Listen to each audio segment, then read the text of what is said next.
This is the top field. I have been banging on for over a year that we are going to be doing something up here.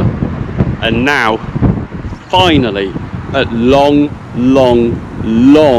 last, I can reveal to you what is happening with this field. Hello, good morning, good afternoon, good evening, whatever it is where you are, and welcome back to another episode on the Adult Dad channel.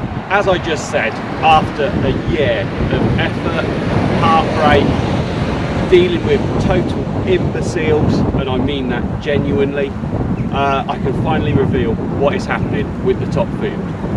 We have gone through absolute hell. We have had broken promises, we have had issues galore. If you watch Clarkson's farm, you might understand what he's gone through.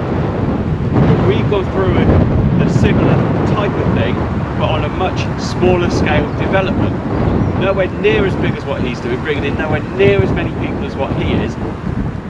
But we've still gone through the same thing, because the planning system in this land of ours is totally up the creek without a paddle. But anyway, I'm going to do another video where I'm going to explain the whole story. It is over a year. I'm recording this today and it's March the 20-something, 2023.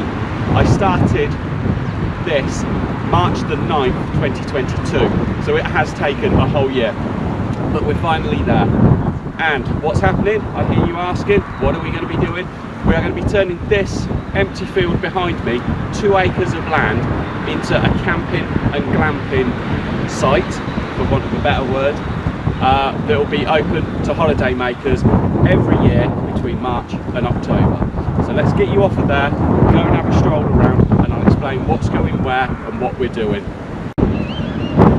Okay, so one of the first things we have to think about straight away, you might have spotted it already and know about it, is that we have got issues with the wind. So we've got hedges that have gone in, and we'll go and see those in a moment. The other thing that we have to be very conscious of is Pete the pylon. Not just Pete the pylon, but also the cables. Now, if you know the southeast at all, if you know the Sussex coast, you might have heard of Dungeness. Dungeness is a nuclear power station. If you was to follow these lines that way and keep going and not stop, you would arrive at Dungeness power station. They come straight out of Dungeness and they go down that way and they go to a place called Ninfield. Strange sounding place, but that's where the distribution hub is, and then it splits it up and it goes off to Hastings and Eastbourne and around this local area basically. So we've got to be careful of that. Now, it isn't just a case of not having people underneath it, but we've also got to be careful because of the wind. If somebody brings a gazebo and that blows and gets up in there, so we've got to leave distances and things like that. So what we are doing, if you're playing the so game anyway, let me know how many shots you've had by the end of the video. We are going to be placing a fence just to stop people from going underneath there. I'll also explain something else. We'll go down, and when I come back I'll explain another thing that's happening because of the pylon. But yeah, we're going to be putting a fence around it, so that will just allow that area to grow, and that area grows up quite well. Just where we're stood here, this is going to be one pitch. Now, our pitches are going to be 10 metres by 10 metres, so quite big, and there's only going to be 10 of them. So on 2 acres, 10 pitches, you're going to be quite spread out. You're going to have that room to be able to roam. And we're doing other planting. Part of the planning permission is that we have to plant some orchard trees. So I've got some cherry trees and some crabapple trees. Now, also in this area here, we're going to be building a toilet block. It's going to be 3 sit-downs, 2 for ladies and 1 for gents, and it's going to be the composting toilets. And then around the back of it, there's going to be a urinal for the gents. And because it's the composting toilets, what they do is they split up your pee and your poo. So your pee will end up going down a pipe, have to install a pipe at some point, coming across, and then just over there somewhere we're going to have the soak away. So it will go along through the pipe, and then it will just seep out into the ground, and it will go off that way. Poo, if you keep it dry, can actually be composted. So if you mix poo and wee together, they'll create like nasty, horrible stuff. But if you keep poo just on its own, keep it dry-ish as best you can then compost it down, which is quite handy. So where we're not going to be placing in anything like a cesspit or anything like that, we can just use the composting toilets, which I think is brilliant. So then coming along here, see I've got some stakes in the ground. There's going to be another couple of pitches along here, and along here is where we plan to put our glamping stuff. So we're going to have like we're going to start off with just a couple of bow tents, but then we're going to have a couple of yurts, and we're looking at some bigger A-frame tents and a few other bits and bobs. But ideally I want the hedges to start growing to give us a bit of wind protection, and then once we've got that, then I don't mind bringing in these bigger things.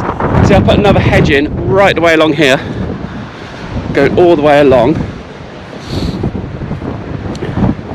all the way along, all the way along, all the way along, all the way along, just up to the pub, because there is a pub just over the road from us, which is ideal if you're coming away camping.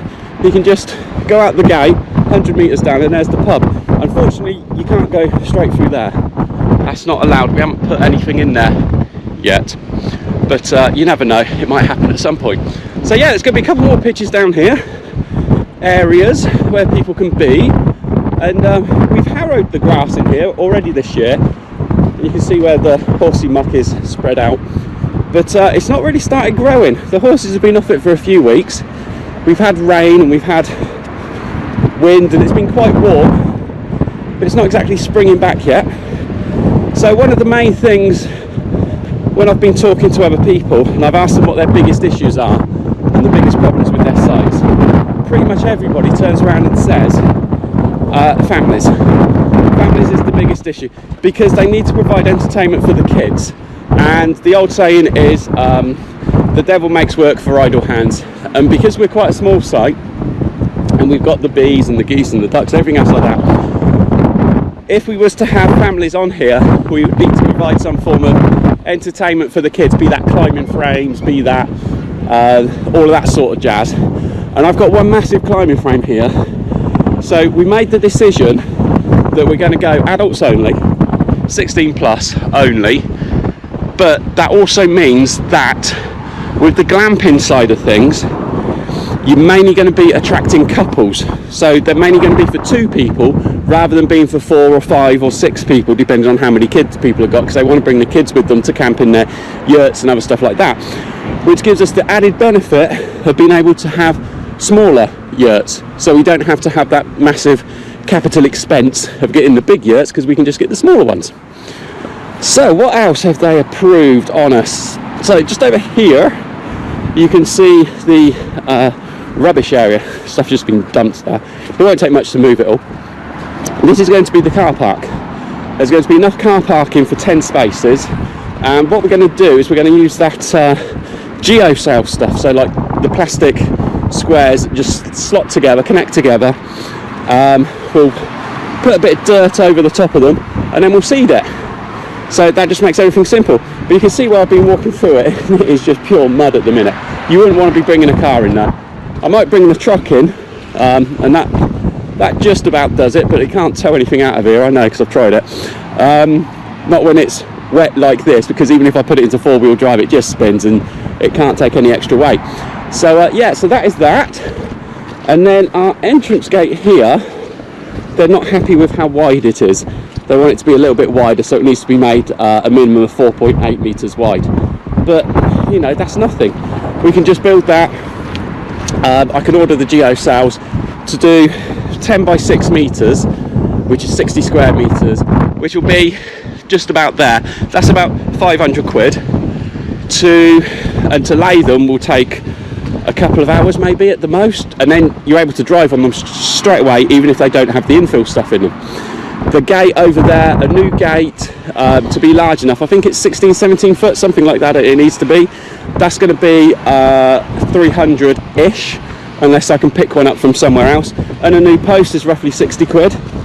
So not a huge amount, but yeah, as I said, it has been an absolute nightmare. That's why I've gone so quiet, because in these last few months I've been trying to push it through, and it has been so stressful dealing with somebody who is a total, well, I have to be careful what I say, but you can well imagine what I'm saying and what I'm thinking.